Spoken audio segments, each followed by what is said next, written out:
Good morning, everyone, and welcome to the forum. It's good to see a lot of familiar faces here, a couple of new ones. So just in case you haven't been here before, the bathrooms are just outside the door. And we have a delicious breakfast for you that Melvin Starks, as always, arranged for us. And thank you very much, Melvin, for that. Today is Mother's Day, so I want to honor any mothers in the room or anyone who has a mom. It's a good thing to do to call your mom today. And what else? I want to tell you about, well, before we talk about today's forum, which is, I think, a very special one, I want to talk about next Sunday for a minute. So we have a good speaker, a great speaker next week talking about Cuba. Mark Ginsburg has been there over 30 times. He's really an activist for Cuba and involved in a lot of humanitarian work there.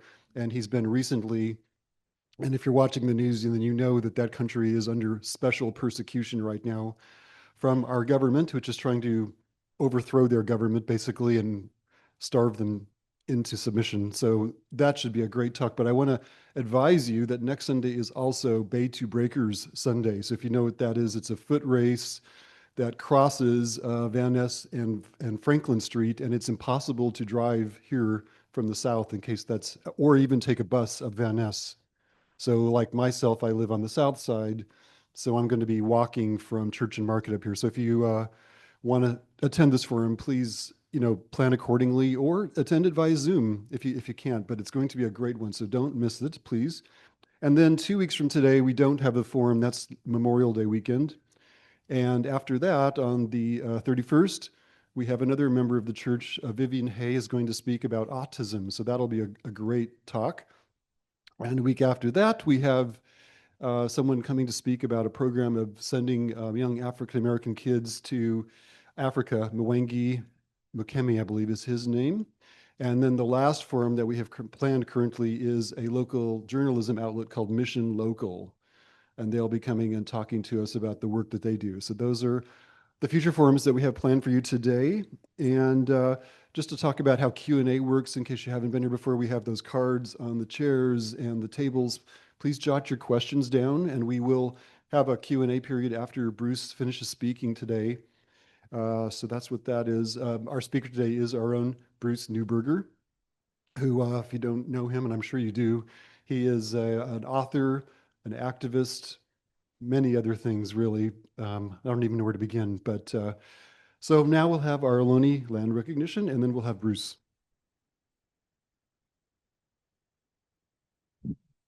Thank you, and good morning, everybody.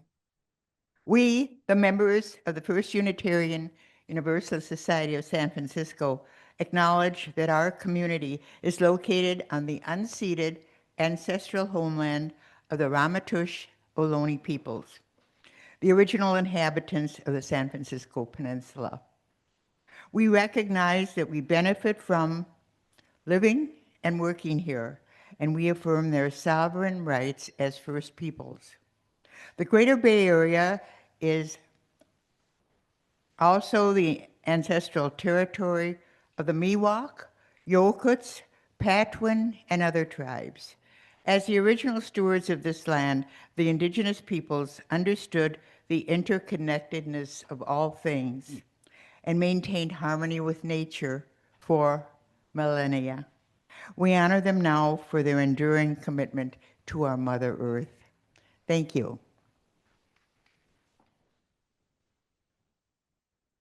Thank you so much. And now we'll welcome Bruce to the podium.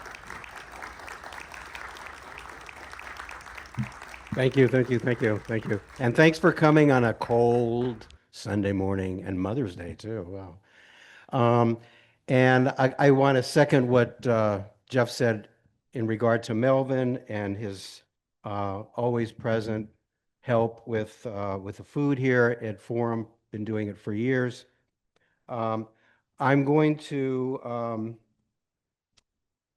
well, let me just say the reason for this forum, or what provoked this forum in the first place, were the recent revelations around Cesar Chavez, and people called me and emailed me and asked me, because they knew I'd worked in the fields and I'd written a book about it, what was my take on it. And so I wrote the book originally in the wake of the farm worker movement, and I I wanted to steer away from a narrative about Cesar Chavez and the farm worker leadership of the union, because most everything that was written about farm workers was written about the leadership of the union, Chavez and so on. And I wanted to talk about the workers. I wanted to concentrate on their role. And it's, we'll get into this a little bit more as I go through this, but it's kind of amazing that you have a movement that involved tens of thousands of people and hundreds of millions of people across the country and even around the world that supported this struggle and helped it to succeed in the years when it did. And very little gets spoken about them and about the farm workers. It all gets concentrated, almost all of it, on one individual, which I find is not helpful and not healthy. But anyway, I'll be talking about that and why I think that happened. So it's a fairly long presentation, so I may be going through this fairly quickly, and it may be a little bit frustrating. You might say, slow down a bit, but if you have questions along the way or comments, you can write them down and bring them up at in the Q&A. And I also have a bibliography of other things that relate to this. So if you want to do further study on it, if there's things that I say that you want to, or you want to find out if I was true or not, you can go to the bibliography. But also I left my email there. So if you do have questions that don't get covered in the Q&A or something occurs to you afterwards, you can email me and I'll do my best to answer questions that you have. So anyway, with that, let me begin this presentation. It's called the Farmworker Movement, 1960s and 70s, its roots, triumphs, and its challenges. So the Farmworker Movement really was, at the height of the movement, was in the 60s and 70s, and I was there from 1971 to 1980, working mainly in the lettuce, so that's my background in this. I was pretty much in the I was very close to a lot of the important things that were going on at that time. So let's start the program here.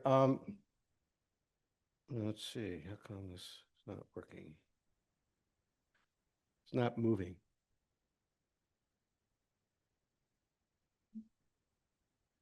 Maybe, okay, good.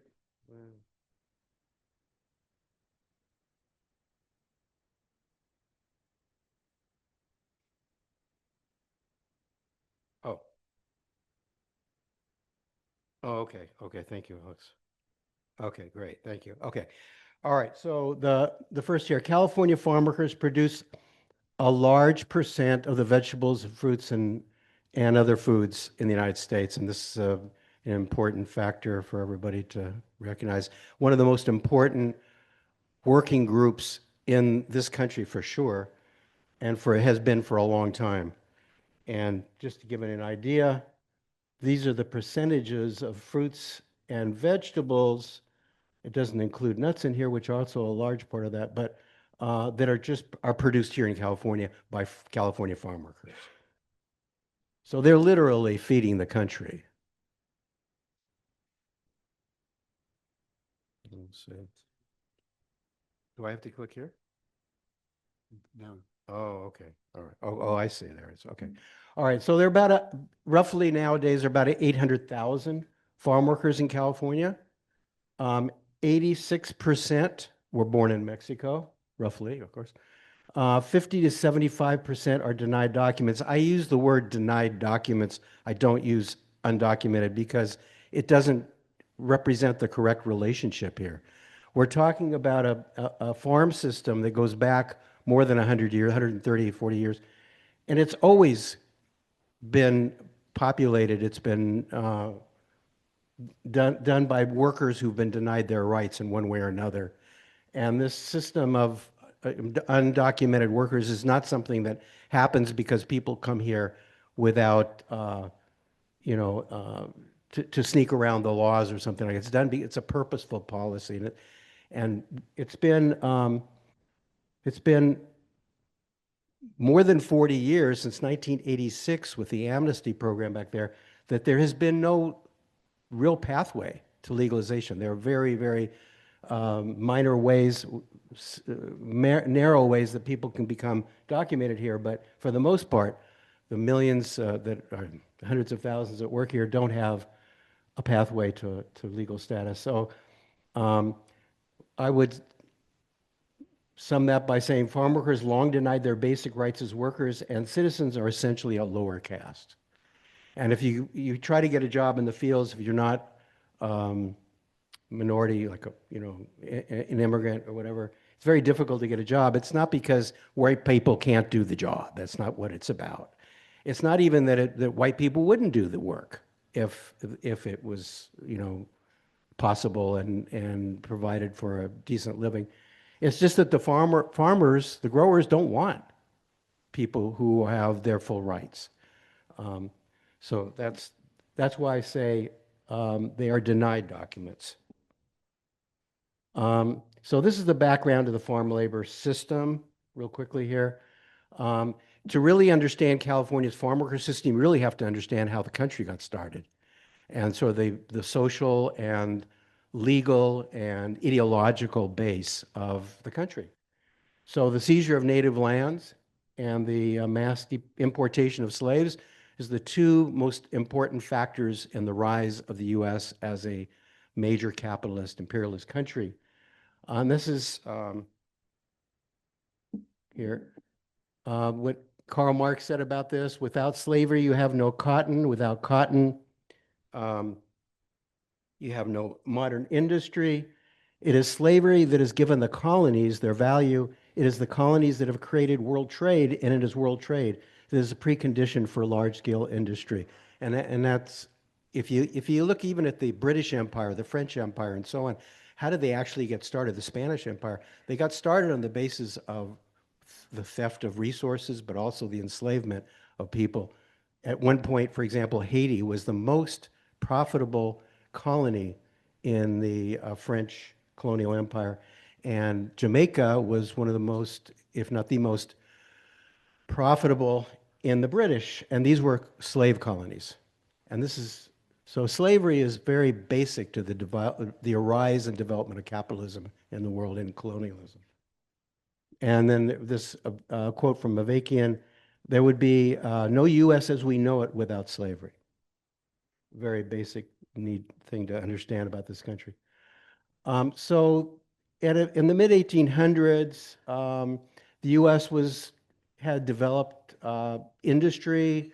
It was becoming a fairly prosperous country, relatively. It had a robust military, again, relatively speaking.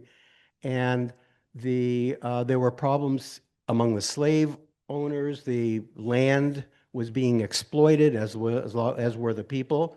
So there was a need to expand slavery to areas where the land had not been so mistreated. So they were looking west. Also, there was this whole ideology that, idea that had developed among the original colonies on the East Coast of a continental empire. And in the northern part, the merchant capitalists, they were looking for ways to move out into the east, into China. And actually, it was San Francisco Bay that was often looked at as the opportunity for expansion out into the Pacific. So there were a number of different constituencies within the ruling powers of the United States that saw expanding into what was then Mexico as a good thing to do, a good thing for them to do. And so in 1846, James Polk, who was a protege of Andrew Jackson, a slave owner and someone who was responsible for a lot of the massacres of the Cherokee people, the Trail of Tears. Anyway, James Polk sent U.S. troops to the Rio Grande River inside what was then considered by Mexico to be its territory to provoke the war. When Mexico sent troops to defend its territory and fired on U.S. troops, Polk and the U.S. Congress declared war on Mexico. And they actually said even though the troops were stationed inside what was then considered to be Mexico, um, Polk declared that Mexico had shed American blood on American soil, and Congress declared war on Mexico.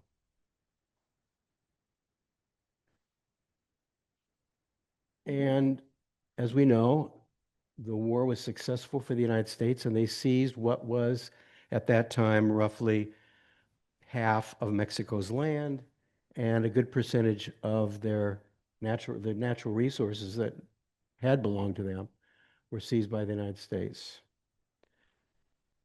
I just wanted to say on that too that the slogan that was used back then about um, um, the slogan to justify all that was um, the, was developed by or was coined by a guy by the name of John O'Sullivan, Manifest Destiny. And we might think, I put down, he might think of him as the Stephen Miller of his day. He was a diehard supporter of slavery and of U.S. expansionism. Okay, so once the U.S. conquers this area, it's California that is the big prize with its fertile land, its favorable climate, long coastline, and ideal ports. And as we know, and very much related to the person whose name this room is named after, this person was named after Thomas Starr King was one of those people who fought to advocated for for California to become part of the Union and not the slavocracy.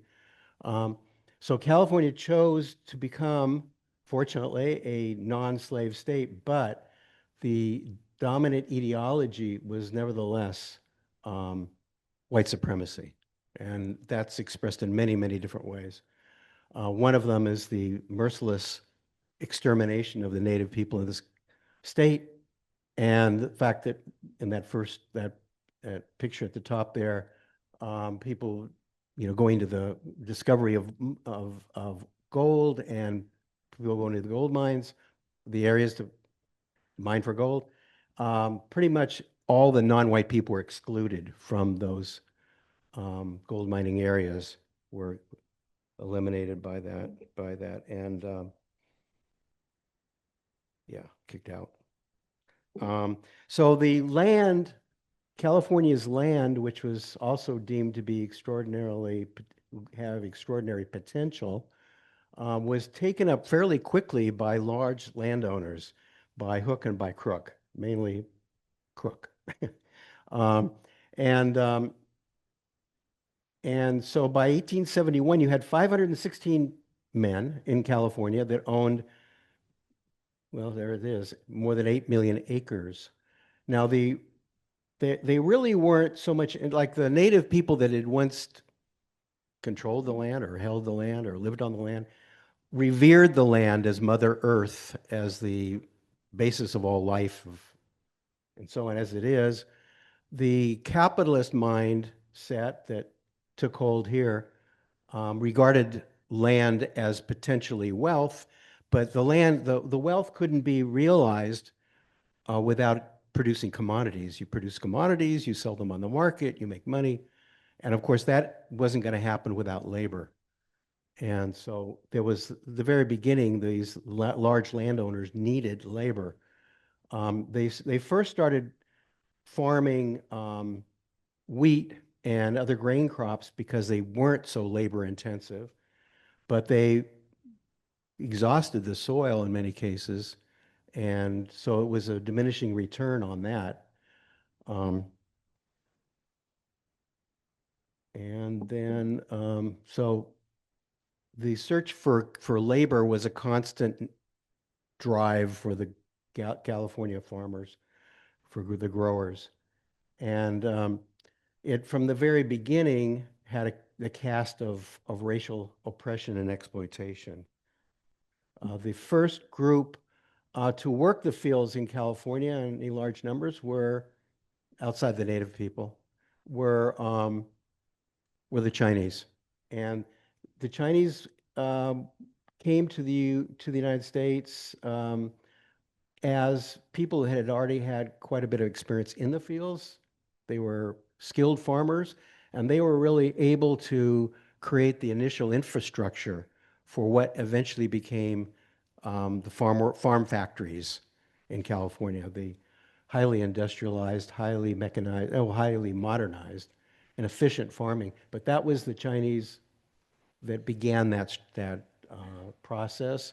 They brought their skills to the state and were invaluable in those early years of developing vegetable and fruit crops.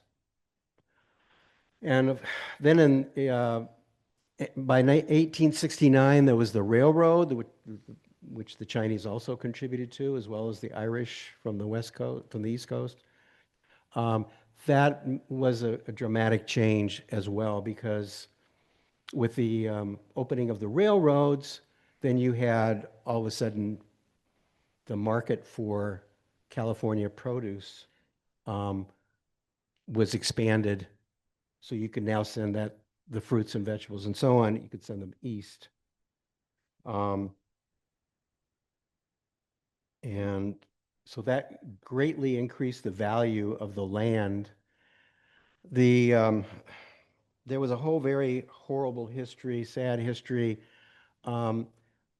Again, going back to this ideology issue, the racism, the white supremacist mentality, when Chinese, it was okay when the Chinese were working in the fields and sort of disappeared during the non-harvest season, or when they weren't needed or whatever. That was one thing, but when they started to develop communities and their own small businesses and what have you, then they became the targets of attack, and there were pogroms. It's the only way to describe them, that took place all up and down the West Coast against the Chinese communities, and it culminated in 1882 with the Chinese Exclusion Act.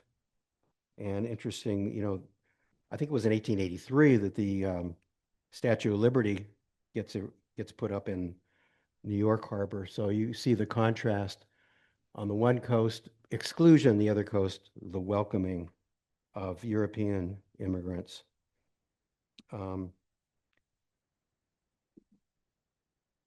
Then there's a whole different groups of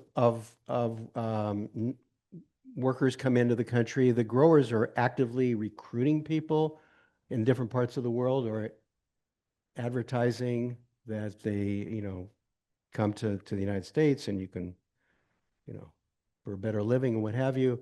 So the Japanese and also South Asians were an important part of that early California agriculture. Again, the Japanese, when they came, they were remarkably efficient farmers, but almost too efficient. They started their own businesses, and then they angered some of the locals in this that saw them as competition. So there was the Alien Land Act that was passed, which prohibited Japanese from owning land. And then in the wake of the 1898 of the war against Spain, the U.S. war against Spain, and U.S. taking over the Philippines, by the early 1900s, Filipino men are being brought to the U.S. Women, by and large, were excluded, and ultimately there were laws passed that made it illegal for anti-miscegenation laws that made it illegal for Filipinos to have any kind of relations with non-Filipino women. And since there were very few Filipino women here, that whole generation of Filipino workers that came to the United States really could not settle down and have families, which is exactly what this, what the system here wanted. They wanted single men that would do the work and not have families and not settle down. That's been a theme from the very beginning. Go here. So the Filipinos faced violence, racist slander, and laws that outlawed men from marrying outside their ethnic group. I just mentioned that. Okay. So there's a whole history of violence against the Filipinos as it was the Chinese. So by the 1920s, growers are increasingly turning to Mexico, and Mexican workers as the main farm workforce in California. This is constant tension between the need for workers and then the revulsion against the very fact that the workers would settle down and develop communities here. And of course, it's very difficult, costly to deport Chinese or Japanese or Filipinos, but Mexico's right on the border, southern border. So one important part of this story to understand how this whole system developed that we have today is the fact that Mexico was viciously exploited by the United States. There were millions of acres of Mexican land, for example, that was owned by wealthy people from this country. And the economic system really was rigged, not so much to develop Mexico as much as to aid the looting of that country. And one example of that is the way the railroads were configured. They ran north and south, not east-west for the most part. And that was to facilitate the taking of resources, silver and gold and ultimately as well petroleum. And the looting of the country of Mexico also made living there more difficult. And of course, that also stimulated people to come north to work. So the outflow of Mexican wealth stirred the migration of Mexican peasants and workers in the same direction.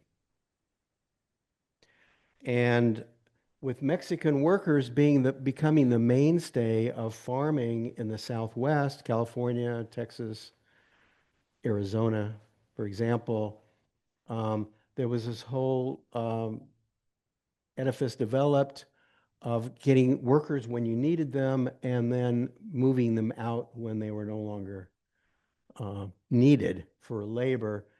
And so in 1924, the Johnson-Reed Act established the Border Patrol. Its backers included the KKK, who regarded the act as a bulwark against the stream of alien blood. Have you heard of that phrase before somewhere else? Into the U.S. President Coolidge declared the act would keep America American. And interestingly enough, back then they were a little more honest about what they were doing because they talk about the border as this great security problem, national security, and it's never been and it still isn't. It's not a question of national security. It has been and continues to be, in many respects, a gate for bringing in labor and getting rid of labor when you didn't need it. So the Border Patrol became labor regulators, opening the border when the labor was needed and deporting them when the seasonal harvest was completed. The Border Patrol, interestingly enough, was put under the Department of Labor in the beginning, in the first number of decades. I actually saw some of this go on myself. There was a pattern that would go on for deportations. You wouldn't see the immigration in the fields for the times when the crop was being planted and developed and then harvested. At the end of the harvest season, it was common to see the immigration come into the fields. I saw that myself to some degree, though I was sort of at the tail end of that. But that was the pattern that went on for quite a few years. And by the way, one of the first things I learned when I went into the fields was la pinche migra. I don't know if you know what that word means, but la pinche migra, that was an expression I heard all the time. And I mean, if you heard the anger among the workers of different things that were problems in their life, but high, if not the highest among them, was the hatred of the immigration because of the brutality and the the mistreatment and the injustice of the whole thing. Anyway, here I just, there were many attempts by farm workers. I mean, we're skipping over a big chunk of California history. There was the 1930s where there were a large wave of strikes. Farm workers tried to organize in the 1930s, and that wasn't just Filipinos were, but also there were white workers, there were other nationalities of workers that tried to organize in the fields in the 1930s. And there were some important strikes and with limited amount of success, but they were never able to establish firmly a union that had any longevity. But here's one example. Farm workers made attempts to organize in 1934. Okay, so in 1934, the Filipino workers went on strike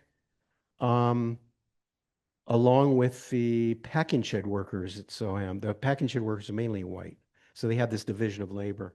You know, the fields was always like Mexican, Filipino, what have you, but the packing shed a little higher up on the scale of wages and so on, conditions, white workers. So a lot of them were people who'd come out during the Dust Bowl era. The workers worked in the packages. But anyway, both groups of workers went on strike at the same time, 1934, which, if you recall, here in San Francisco, there was also a big general strike. So it was a period of tremendous upheaval, labor upheaval, and strikes and so on. And the Filipino workers and the workers in the packing sheds went out together, but the growers made a deal with the packing shed workers to go back, and to settle, and they left the Filipino workers without their allies in the packing sheds, and that gave the growers an opportunity to go in and defeat the Filipinos. Then in 1936, when the packing shed workers went out on strike, and at the end of that contract, they no longer had the Filipinos to unite with, and the growers hired a relatively, like an army of vigilantes under this Colonel Sanborn, and they defeated the packing shed workers. So you see the way the divide and rule worked.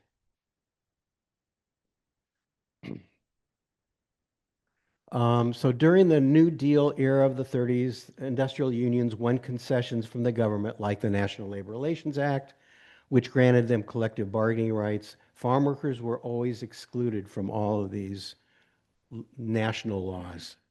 Some of it was because of the lobbying in the South, but also the lobbying and the pressure put on them by the growers in California.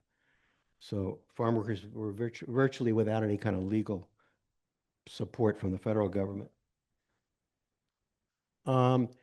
Then comes the war, World War II, and there's a labor shortage. You know, of course, so many people going to war, and then so many people, a need for an increase in production, for the soldier, for the food that's required, and so on. And so there was a deal worked out between the United States and Mexico to bring in what they call bracero workers. They use the word bracero, brazos are arms, right? And so they're literally contracting pairs of arms. And that's sort of the way they were looked at, as pairs of arms. And they ultimately brought in, I mean, there was something like 4.5 million contracts that were signed. That doesn't mean there were necessarily 4.5 million workers, but there were 4.5 million contracts during the Bracero program. There were hundreds of thousands of workers who were brought up as contract workers, and they were, they were required to work for just the grower that contracted them, and they were supposed to be guaranteed certain minimal, certain conditions and so on. But we'll get into that in a second. On arriving in the U.S., braceros were often sprayed with DDT. This is not a myth. This has actually happened. They came into El Centro. I know the place where they came in. Ironically, Mario Bustamante became a friend of mine. His father had been a bracero, but he and his wife eventually bought the place that had been the center where the braceros were brought. Um, so anyway, yeah. And then they were inspected like cattle before being contracted to the growers. Um, and they would be contracted, there were supposed to be certain basic conditions in terms of housing and health and wages and so on, but those conditions were often violated. But even so, the growers often did not like to be saddled with any kind of conditions. So, and I'll get into that a little bit later. Um, in some areas of the country, bracero workers faced, Jim Crow-like conditions.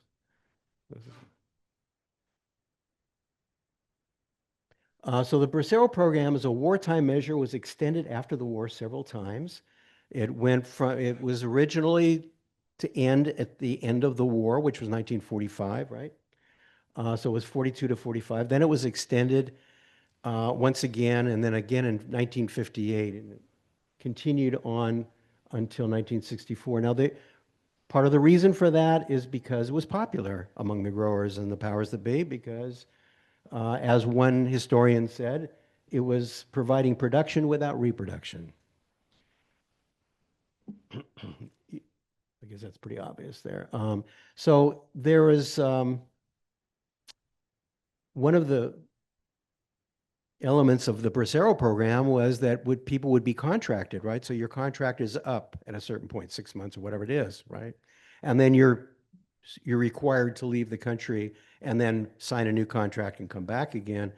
But there were times when people either left their contracts because the conditions were so bad, or the contract was up and they refused to go back and went to places like Los Angeles or other places in the state. And so it was the role of the immigration to chase people out of the country, right? So that's, part of the background when I said people despise the immigration so much. So they recall these experiences with the immigration coming after them. So there was Woody Guthrie wrote this song, how many of you have heard this song, Deportee? Okay, some of you have. Have it. Okay, so this is one of the more moving and important songs, I think, that came out of this era, certainly in relation to this kind of work. And it's been, there are many different versions of it. I have the version here that was done by a group called Outer National. I'm just going to play that so it gives you a flavor of that song.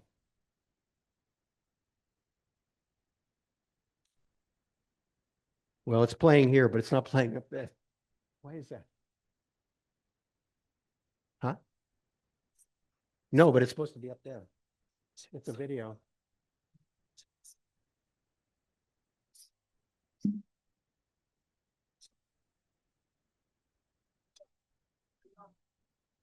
Is there any way to put it up on the screen?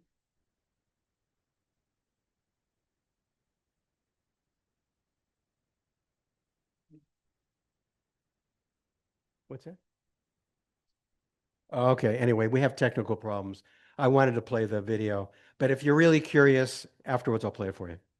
Okay, it's actually a pretty powerful video, and the song.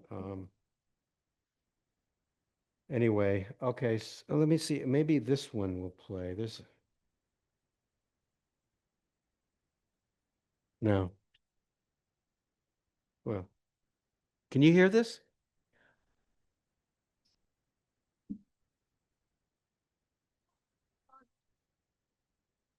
The oranges are fine, Might be. so dumb. You're flying back to the Mexican border.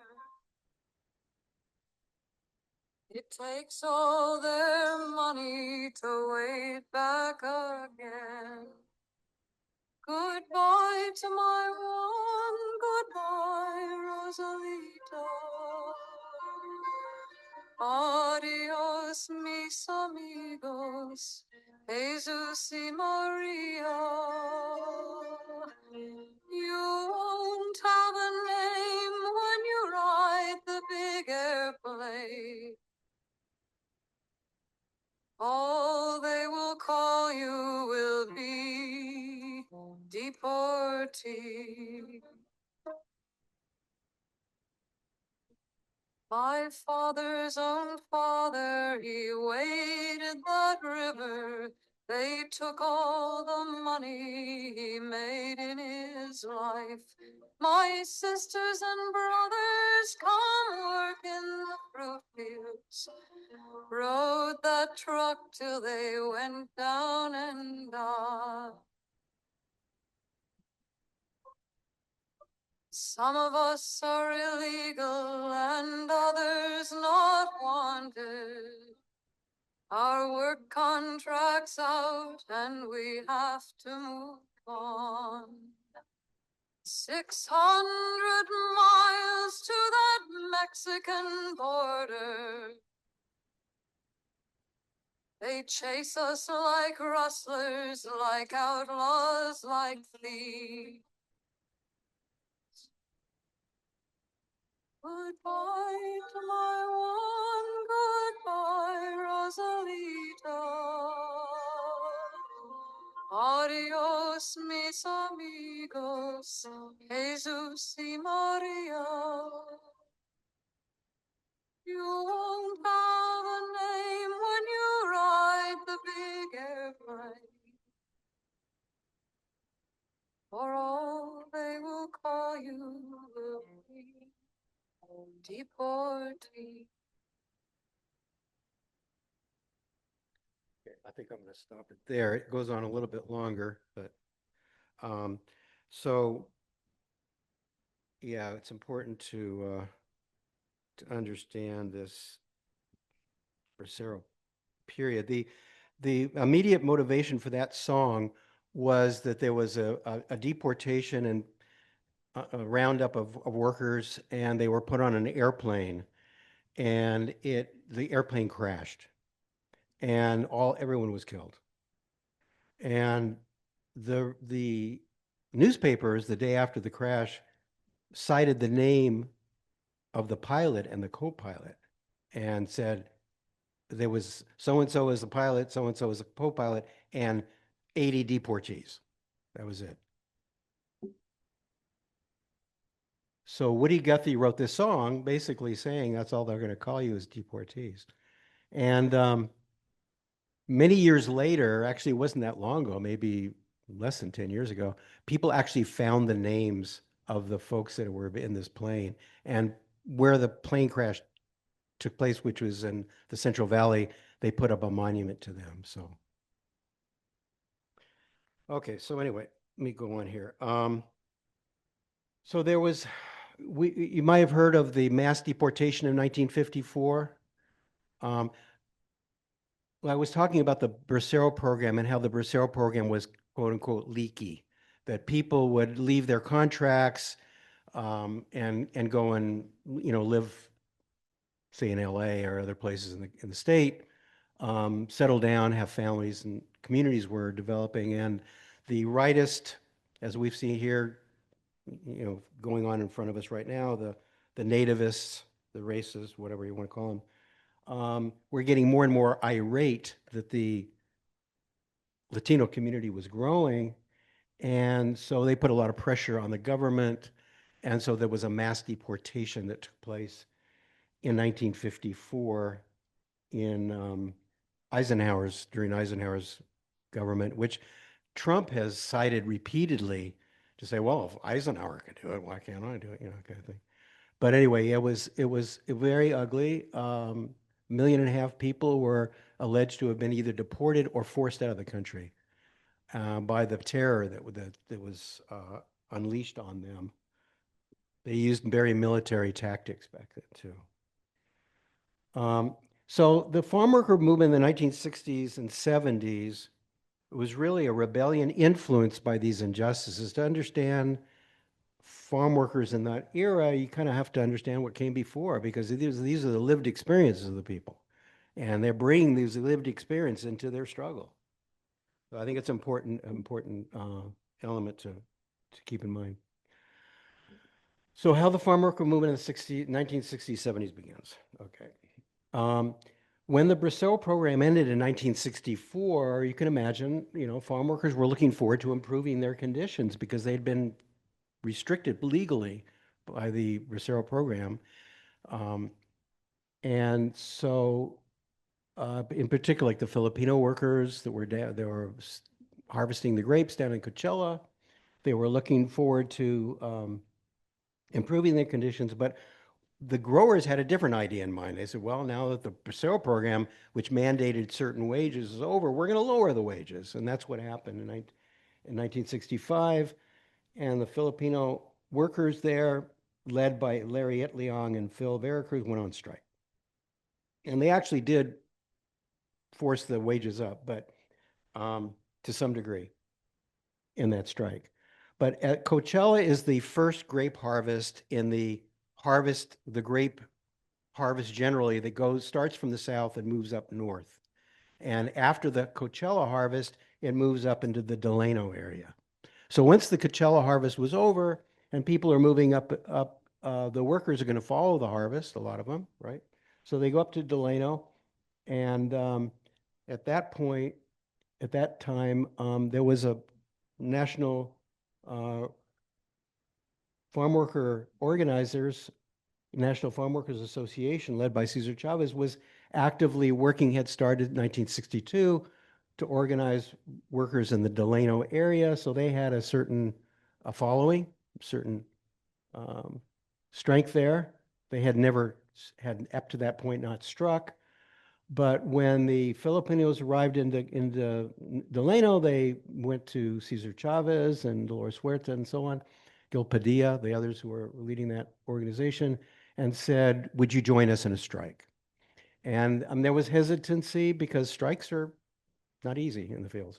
There was hesitancy to join it, but they had a meeting at the Lady of Guadalupe Church in Delano on September 16, and the Mexican workers overwhelmingly voted to join that strike. And that's how the Delano strike begins. And the moment was marked by great aspirations, this idea that Filipino and Mexican workers are going to stand together against the growers. But as unfolded over time, the Filipino leaders like Larry Leong and Phil Veracruz had radical anti-capitalist views opposed by certain allies of the struggle. And so what ended up happening over time was that particularly the Filipino leaders were being marginalized. So ultimately, Phil Veracruz becomes part of the executive board of the union, but there's an attempt to keep the Filipinos at arm's length. And you'll see why that happens.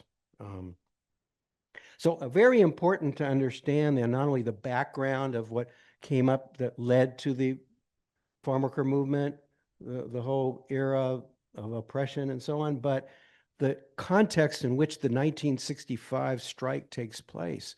The whole country and the whole world, and to a certain degree, is awakening politically, right, and active.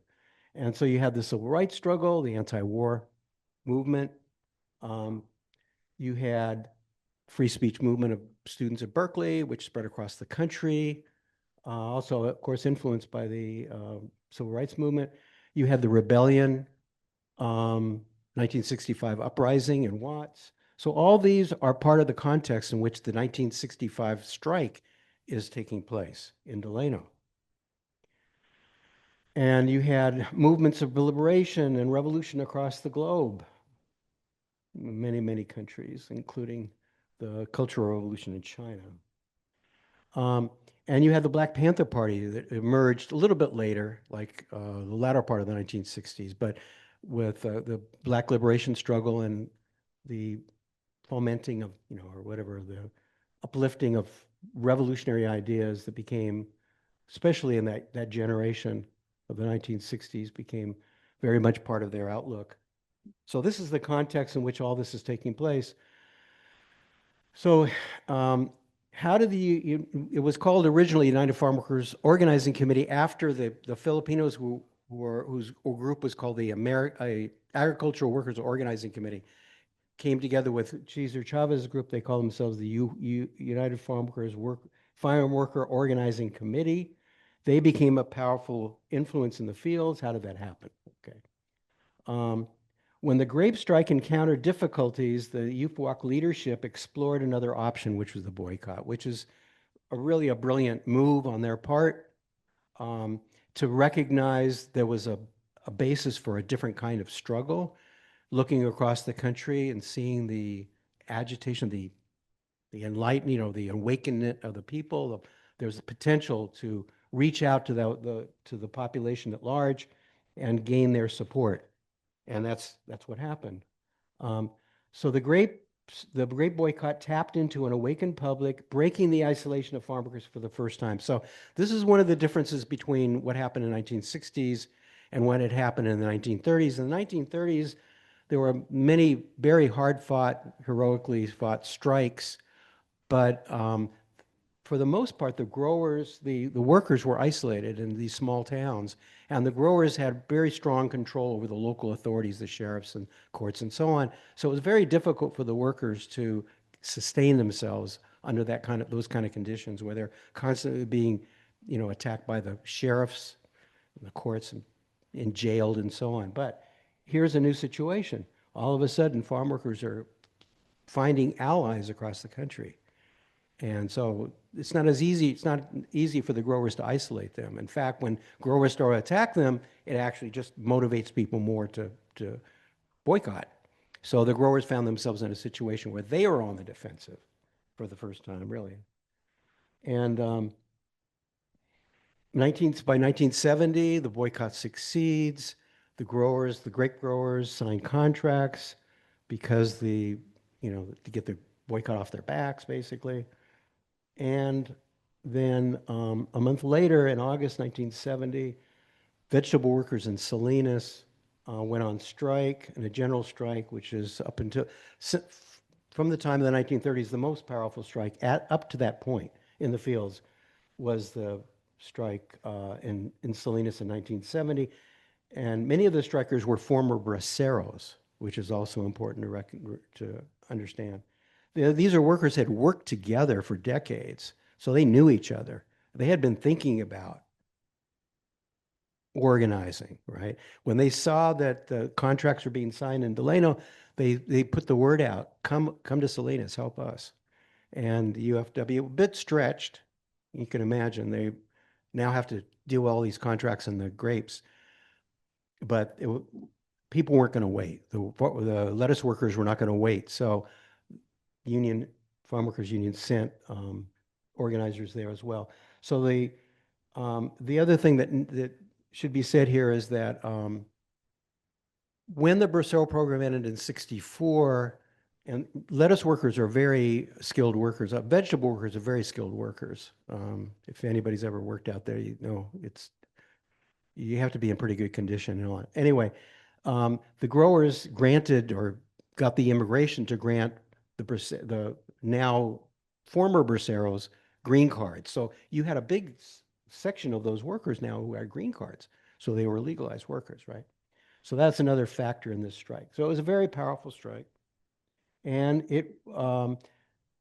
the growers did their best to try to stop it. They saw what was coming. They saw the tide rising against them. So they contracted the Teamsters Union. Some fairly corrupt leaders of the Teamsters Union agreed. It wasn't really a union as much as it was a front. The growers can then say, "Oh, we have contracts." If there was a threat of a boycott, they could say, "Well, we already have a union, Teamsters."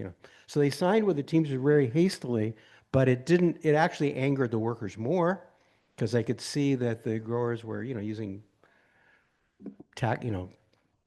underhanded tactics against them. Anyway, the strike resulted in some very important companies signing, very large companies, very powerful companies signing with the union.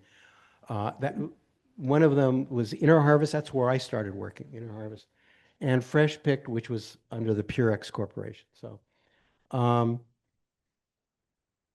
after the 1970 strike, then the UFW has something like 70 contracts covering 60,000 workers. all of a sudden they become a fairly major, important union overnight.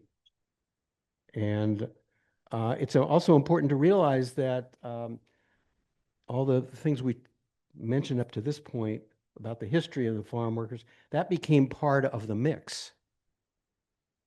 The whole history of oppression, I should say. Okay. So I wrote this in Lettuce Wars, try to grasp what I understood at the time, which was that the farm worker struggle gained in vitality to the degree to which it came to represent the rebellion against the twofold oppression of farm workers as highly exploited workers with low wages, few benefits, poor housing, and so on, and as Mexicans subject to intense forms of repression and discrimination in nearly every aspect of social life. So to the degree to which people identify that movement is not only just a labor union, but actually a kind of a social movement of something that was going to deal with all this history of oppression, of racism, and so on. It had a lot of vitality to it. You could feel it, and I think people across the country to some degree also felt that. But the growers also felt it, right? And so the growers remained hostile to unionism, but even more to the dangerous elements they saw lurking in the shadows of the picket lines. UFWAC was accused of leading not a union, but a social movement, and to a certain degree that was true. But, okay, all right, let me keep going in here. So I called 1970 to 73 the utopian years, and I tried to sum it up in this: the strength demonstrated by the workers had a powerful influence on the atmosphere, so much so that the cynical felt hopeful, and those who'd convinced themselves that farm workers were too weak and intimidated to ever triumph now felt the drug of militancy coursing through their veins. People had begun to believe that they were part of a transformation, a larger cause. And so that was how I felt, and how a lot of the people that I worked with in those early years of the union in Salinas felt. And there was this whole anticipation that now that the union was going to be all across the state and all across the Southwest, and it was going to, it was like the civil rights movement. It had that feeling to it. But when the grape contracts were signed the grape contracts that had been signed in 1970 expired in 73, the growers waged a counteroffensive. What they did was they signed with the Teamsters Union. Those same growers you saw them at the table in 1970 signing contracts with the UFW, they signed with the Teamsters. I was actually part of a group of workers that went from Salinas down to the Coachella to help, initiate the strike or help with the strike. And it was met with considerable amount of violence and repression by the sheriffs and goons hired by the Teamsters and the growers. And there's Mark Riallo showing you some of the scenes from that period. Just reiterating that. Here's another point that often gets missed when you talk about the history of this, and that is that there were allies that came forward to support the union, okay? Like George Meany and the AFL-CIO, they gave like $1.5 million, which was, a lot of, really important. On the other hand, Jerry Brown and Robert Kennedy and so on. But all that help from the liberal allies also came with a certain requirements, right? And those requirements were, okay, so here it says, when the growers attempt to smash the union, UFW was pressured by its liberal defenders, politicians, laborers, to suppress the radical elements and ideas in the union. And I wrote this based on my experience in Coachella, what I saw happening, because at the start of the strike, any striker could pick up a bullhorn and say what they wanted to say, and they would heartfelt pleas to the workers, look, we've got a movement here. We're struggling for a better world, a better, place for us, and so on. But when less than a week after the strike started, the AFL sent a bunch of union officials there, and they were put in charge of the picket lines. And And then there was a very heavy kind of like control over what people could say. So the freedom to express such views did not last, as picket captains chosen from among farm workers and AFL-CIO officials took charge of the loudspeakers, and the political message came under tighter control, and agitation was reduced in scope, often to repetition of a few slogans like "Abajo con los Teamsters," "Que viva la Unión de Chavez," or "Chavez see Teamsters now." And that was very noticeable to me. And it was noticeable to other workers too. I mean, you felt the heavy hand of repression of certain ideas beginning to push down on the union, on the workers. In 1973, the Coachella strike did not succeed in rolling back the Teamster grower conspiracy, you might say. And so the strike spread on 1973 and all across the state in 1974. These are some of the places where strikes took place, and those are the crops up there that had strikes. It was a remarkable mass phenomenon of strikes all over the state, and large numbers of arrests. Hundreds and hundreds of people were arrested in the course of it. Now here, this is something that's also really important to understand. Right in the middle of that, the UFW launches this campaign against undocumented workers, and the anti-illegals campaign. And the justification was well, because there's a lot of undocumented immigrants who are breaking strikes. But there were undocumented immigrants in the strikes, and there were documented immigrants and documented people in general who were strike breakers. So it made no sense, really. You'll see that this caused tremendous damage. I mean, there were progressive movements like the National Lawyers Guild that used to send law students into the fields to help the union in the summers when kids weren't in school, and they told their members, don't go there anymore. They were so angry at this campaign, this anti-illegals campaign. And other groups started to also turn away. And there was divisions among the workers, as you can imagine.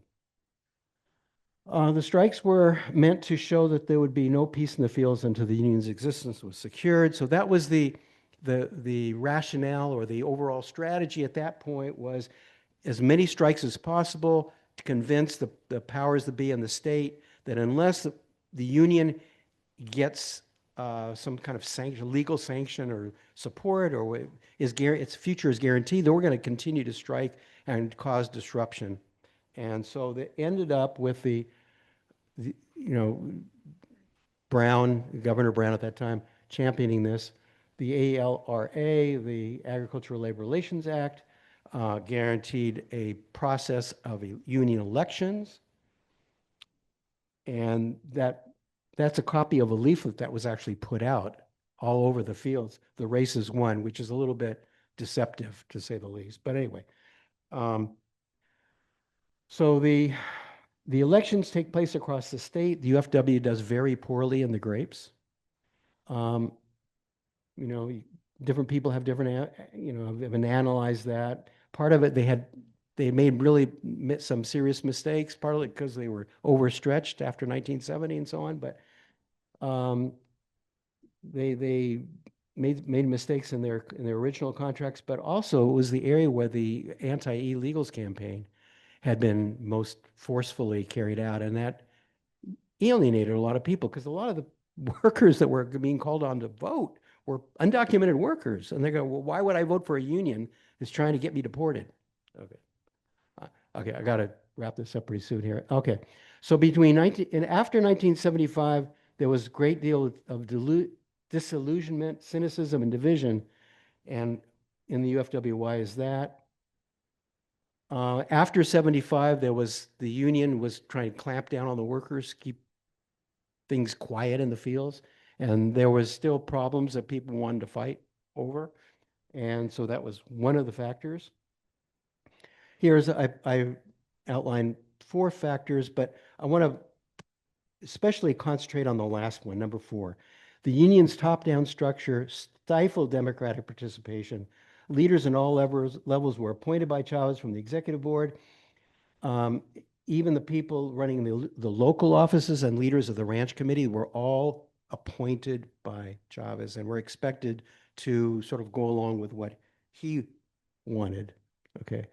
There's a lot to could be said about that. I was caught right in the middle of all this. But anyway, and then Chavez was promoted both within the union by the liberal politicians and the media as the infallible leader of the movement. So much so that the union itself was called La Unión de Chavez. Little was written or said about farm workers themselves, who were either looked down upon as helpless peons or dangerous hotheads to be controlled. If you think about some of the hunger fasts and so on, it was, well, Chavez went on these long hunger fasts because the workers were getting out of control and that kind of thing. And look, the workers are looking at this stuff too, right? And they're, they could see a lot of patronizing going on and things that they didn't like. And I was there and I would hear this stuff among the workers all the time. The anger was rising against the union for a number of the things that I put up there on that slide. And any criticism of Chavez was regarded as an assault on the union and the movement itself. And I could give you many quotes from different people about how Chavez was looked at as like a deity practically. And you couldn't say anything bad about him. That's not a good environment to have an organization in. If you don't allow if you don't allow democratic ideas, if you don't allow debate and struggle over things, if you try to suppress everybody's criticism, you're just going to create divisions and anger. And that's what happened. So anyway, the old spirit of struggle had waned to some degree. I mean, we're no longer in the 60s anymore and in the 70s. Many rank and filers began to view the top union leadership as compromised or corrupt. The situation got so serious that in 1978, the union sent fact-finding group to Salinas and concluded that without significant changes, the union would lose its contracts.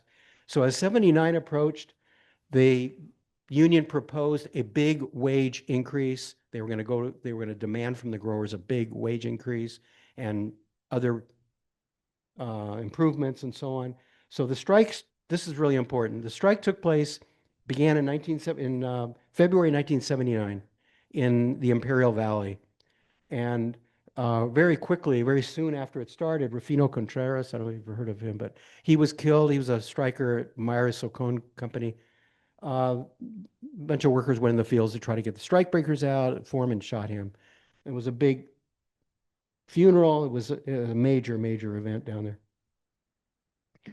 But the strike ultimately in the Imperial Valley was indecisive in the sense that the growers were not forced to sign contracts. So the crop basically goes from Salinas to the Imperial Valley and back again, ultimately, the lettuce crop, the vegetable crop. And I think I have to end up pretty soon here. But anyway, so the strike continues in Salinas. And then, okay, I just want a couple more things because it's important. The workers want to continue the strike and they want to expand the strike. And I'm talking about workers that are elected as ranch committee leaders. These part of the new, the compromise or the concessions to the workers was you could have the workers could vote for their own ranch committee leaders. These guys were elected. These were the best leaders at that time in the fields, and they said to the union, people want to go on strike. They want to expand the strike, and Chavez wanted to end the strike. And he wanted to go on the boycott, and they wanted to continue the strike. So there was a big meeting in Salinas in which Cesar Chavez gets up and he makes his case for the boycott, and people are kind of like, like that.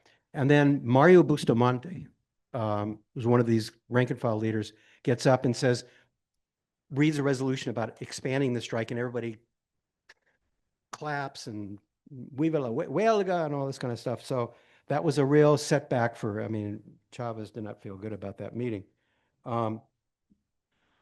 So coming off of that meeting, later these ranch committee guys get together and they say that, if there's a conflict between what the rank and file wants and what the union leadership wants, we're going to side with the rank and file. Okay. Oh, what time is it? Oh my God. Jeez, I didn't realize. Sorry about that.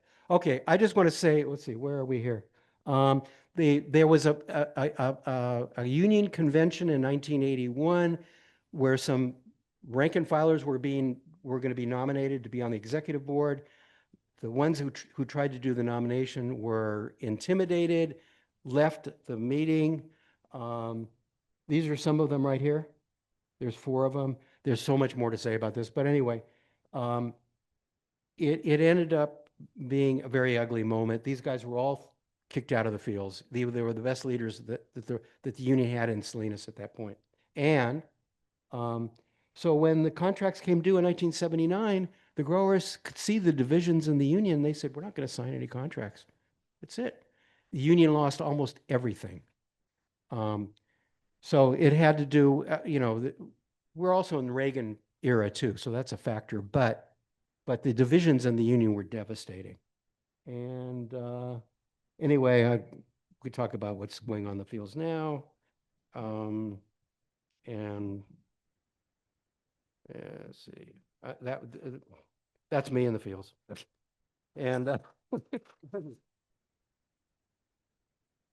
and that's it. Yeah, if anybody wants to go to Salinas with me to see what's going on in the fields today, I'd be happy to go with you. So I encourage folks to stick around afterwards to ask questions because we don't have time for like many of these at all because we're supposed to close at Okay. 1:45. So, but I will choose just a couple of Okay, these. okay. Okay. So one is like, how did you become involved in this, and how did you also choose to call the book "The Lettuce Wars"? And how long Oh. did you work in the fields? Okay, I worked in the fields I worked in the fields 9 years or so. Yeah, how did I get there? Oh, yeah. Read the book. I got my copy. There's more back there. Okay. And what was the other part? That was the whole question Okay, there, okay. but let's go to a different one. So how strong is the UFW now that Chavez's name and honor has been exposed as it should have been? And what is the effect of all this on farm workers today, of the controversy? I mean, Oh, well, I don't know because I haven't been out in the fields in a while, but there's less than 6,000 members now of the United Farm Workers Union. Yeah, I think altogether there's 10,000 workers under union contract in the fields, but some of them are, different unions, different small unions. but they're primarily are unionized. No, there's almost no unionized workers at Oh, all. It's terrible. almost completely non-union, almost 100% non-union.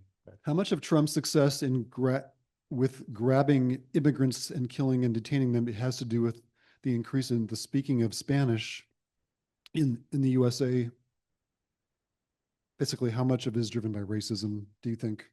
Well, I mean, I think, yeah, like I said, Trump is always citing the mass deportations that took place in the 1950s. That same mindset that we saw here in California and with what Prop 187 and so on, it just became national. I mean, one thing that occurred to me that the labor system in California and the Southwest, which relied, so much on people coming from the south of the border, I should say, that became the labor system generally around the country. I mean, anywhere you go, especially in the fields, right? There, Mexican workers are non-native workers. You want to put them that way.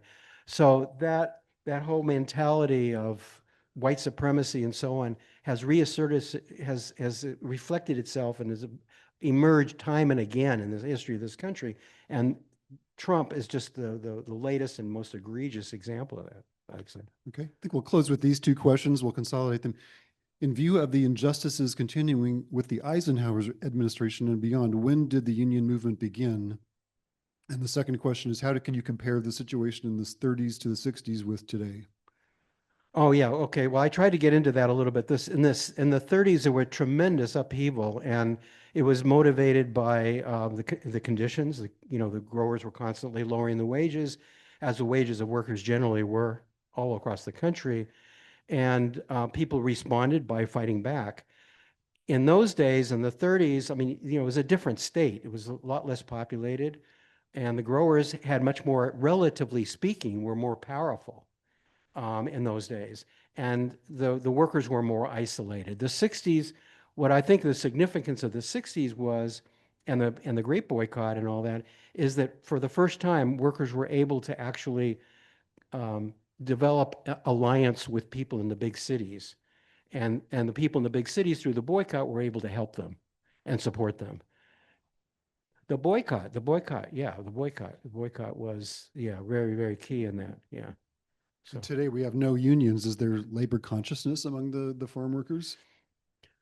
you know, that's a complicated question. I mean, a lot of the workers now in the fields, that, from my understanding, at least the last time I was out there, a lot of them are indigenous people from the south of Mexico.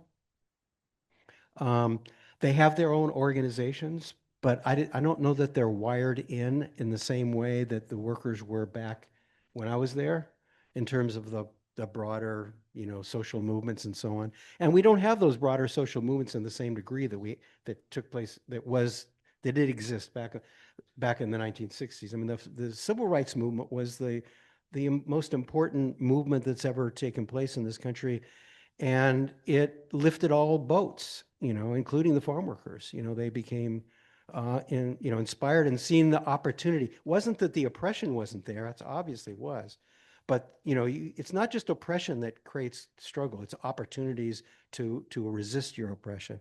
And that opening took place in the 60s, and why that movement at least in its initial stages, was so powerful, in my opinion. So we have a whole lot of other questions. I hope you can stick around for a few minutes, Yeah, talk sure. to people who we didn't get to your questions, but thank you so much, Bruce. All right. Welcome.